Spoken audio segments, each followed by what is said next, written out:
രാവിലെ പതിവ് പോലെ മീനൊക്കെ വാങ്ങിച്ചുകൊണ്ട് വന്ന് ഞാൻ വെട്ടാൻ വന്നിരുന്നു കേട്ടോ. വെട്ടിക്കൊണ്ടിരുന്നപ്പോൾ എൻ്റെ റാണിമോൾ അറിഞ്ഞില്ല ഞാൻ മീൻ വെട്ടാൻ വന്ന വിവരം. രണ്ടുപേർ ചുറ്റിപ്പറ്റി നിൽപ്പുണ്ട് എൻ്റെ കയ്യിൽ നിന്ന് മീൻ കൊണ്ട് പോകാനാണ് കേട്ടോ. എൻ്റെ പൊന്നു മോനെ വലിക്കത്തേ ഉള്ളൂ നീ. അപ്പോൾ ഇന്ന് കീരിച്ചാളയും അയിലയും മത്തിയാണ് കേട്ടോ. മത്തി അയിലയും നമുക്ക് വറുക്കാൻ വേണ്ടിയിട്ടാണ്.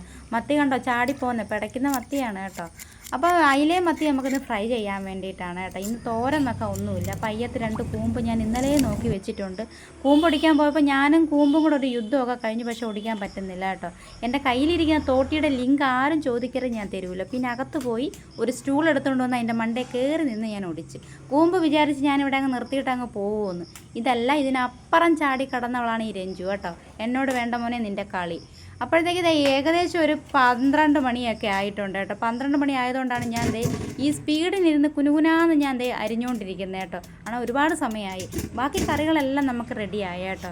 ഇനി കൂമ്പെല്ലാം അരിഞ്ഞ് ഞാൻ അടുപ്പിലോട്ട് വെച്ചിട്ട് ഇനി നമുക്ക് വെളിയിലത്തെ ഈ കസേര, ബോർഡ്, കൈ കഴുകാൻ വെള്ളം ഇതൊക്കെ വെക്കണം. അപ്പോൾ ഞാൻ ഇത് ചെറിയ തീയിലിട്ടിട്ട് വെളിയിൽ പോയി അതെല്ലാം റെഡിയാക്കിയിട്ട് വന്ന് പിന്നെ നമുക്ക് ഇതിനകത്ത് അരപ്പ് റെഡിയാക്കണം. അരച്ച് ഞാൻ ഇട്ട് അപ്പോൾ നമ്മളെ കൂമ്പ് തോരൻ റെഡി ആയിട്ടുണ്ട് കേട്ടോ. അപ്പോൾ എൻ്റെ വീഡിയോ കാണുന്ന എല്ലാവരും എന്നെ സബ്സ്ക്രൈബ് ചെയ്ത് സപ്പോർട്ട് ചെയ്യണം, ലൈക്ക് ചെയ്യണം, കമൻറ്റ് ചെയ്യണം. അപ്പോൾ ഓക്കെ, ബൈ, സീ.